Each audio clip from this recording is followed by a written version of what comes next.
The other day when I talked about American citizen Diane Figueroa, who was rammed by an ICE vehicle, ICE agents poured out of that vehicle with their guns drawn, ripped her from her car, dragged her across the pavement and stuffed her into an unmarked vehicle and whisked her away. She was detained for hours and hours, where she said she was moved from facility to facility, denied access to a lawyer, not allowed to call her family.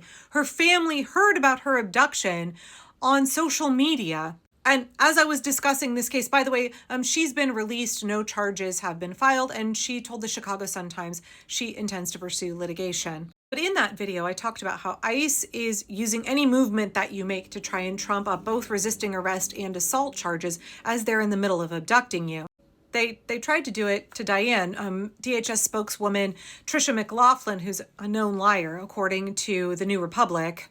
They said she straight up lied about multiple instances of ICE interacting with American citizens. She tried to claim that Diane assaulted the ICE agents as they were ripping her from her car. By the way, she had had surgery back in August. She'd just been rammed with their vehicle. They didn't know if she was injured. They came out guns blazing, claiming she hit them. Footage shows they clearly hit her. These incompetent fail sons doing a U-turn slammed into her.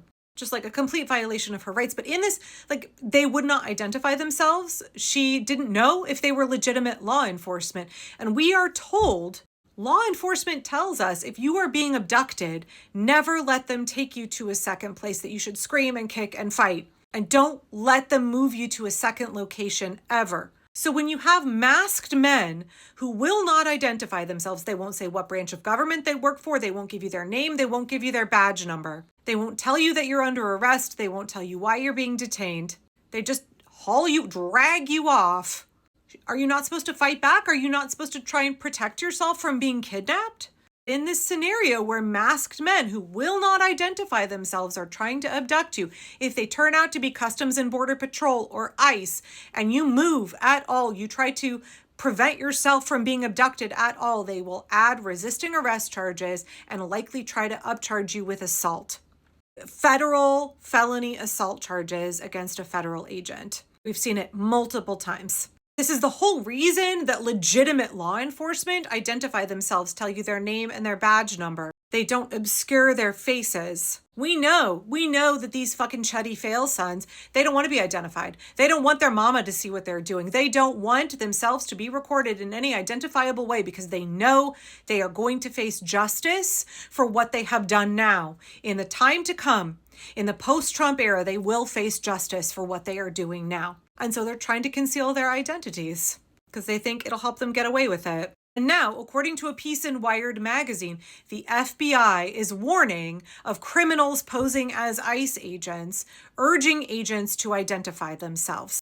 My last video where I raised this very concern around the arrest, abduction of Diane Figueroa by ICE agents, I pointed to multiple news stories where men were dressed up as ICE and they abducted and assaulted women, in particular immigrant women, who were afraid to resist because they thought that it was ICE.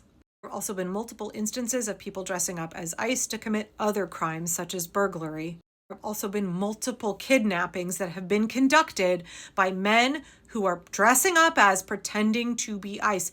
They cover their faces. They have something that, like ICE doesn't have a uniform. We see these guys in fucking jeans and Chuck Taylors, in ill-fitting body armor with their bellies hanging out. The reason that law enforcement wear uniforms and they tell you their name and badge number, that's for their safety and for yours, to prevent the situation we're in now, where masked men who will not ID themselves are snatching people off the streets out of businesses and disappearing them into a system where American citizens are being denied access to attorneys. Their rights are being violated all over the place. There is no protection for us from criminals who are masquerading as ICE agents. The difference in behavior between ICE agents and criminals, okay, I'll let you draw some conclusions there. The difference in behavior means it's impossible for people to tell if somebody that they are encountering is legitimate ICE or Customs and Border Patrol versus a criminal there to abduct and sexually assault them. According to this piece in Wired, the FBI is now directing federal agencies to ensure that their officers clearly identify themselves and to cooperate when civilians ask to verify an officer's identity, including by allowing calls to a local police precinct. According to a written statement from the FBI, which has misspellings in it, this is Kash Patel's FBI. Even Kash Patel's FBI can understand that what is happening is not a good scene. Anyway, the FBI is saying that law enforcement personnel adequately, they spelled it adequality, that's not a word, adequately identify themselves during operations and cooperate with individuals who request further identification. According to Wired, these neighborhoods where ICE is going in, they already have a high profile. We see criminals are taking advantage of that situation. ICE doesn't identify themselves. They're masked. They put on something that looks vaguely like they could be an agent, and they go in impersonating ICE. Criminals are taking advantage of the terror that ICE is inflicting on our neighborhoods in order to try and target those neighborhoods for criminal activity. As if ICE violating our rights wasn't bad enough, you have further erosion of the trust in law enforcement by having impostors who are emboldened and empowered to victimize people because of the tactics that ICE is using. The FBI's report describes at least 5 cases. One of those was on August 7th, where according to the FBI, 3 men in black vests dressed up as ICE entered a New York restaurant. They were claiming to be ICE agents. They tied a worker's hands and put a garbage bag over that person's head. There have been multiple reports of men dressing up as ICE and assaulting immigrant women.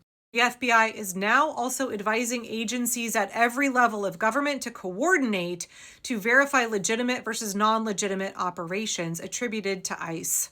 What does that mean? What does that mean?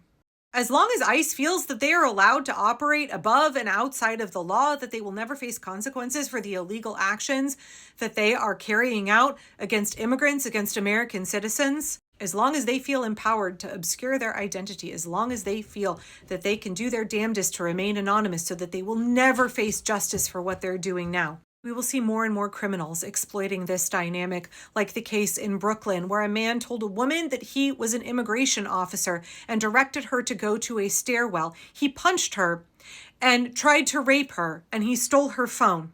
Or like the case in Raleigh, North Carolina, where a man entered a hotel room and threatened to deport a woman if she did not have sex with him. He told her that he was a sworn officer and showed her a business card with a badge on it. Federal rules require that immigration officers identify themselves and state their reason for arrest as soon as it is practical and safe to do so. That standard has not changed since it was instituted in the 1990s. Yet advocates say it is increasingly ignored. The recent increased presence of armed, masked federal officers completely disrupts and erodes public trust in law enforcement. Perceptions of police legitimacy are absolutely undermined when law enforcement is carried out by masked officers, but importantly, so is public safety.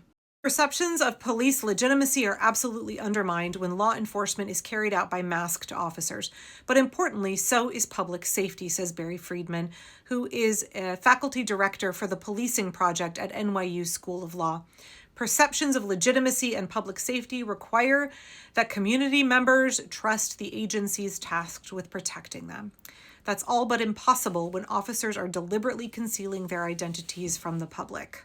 I really encourage you to go read the whole piece in Wired. It came out on November 4th, and it is by Del Cameron and Caroline Haskins, entitled FBI Warns of Criminals Posing as ICE, Urges Agents to ID Themselves.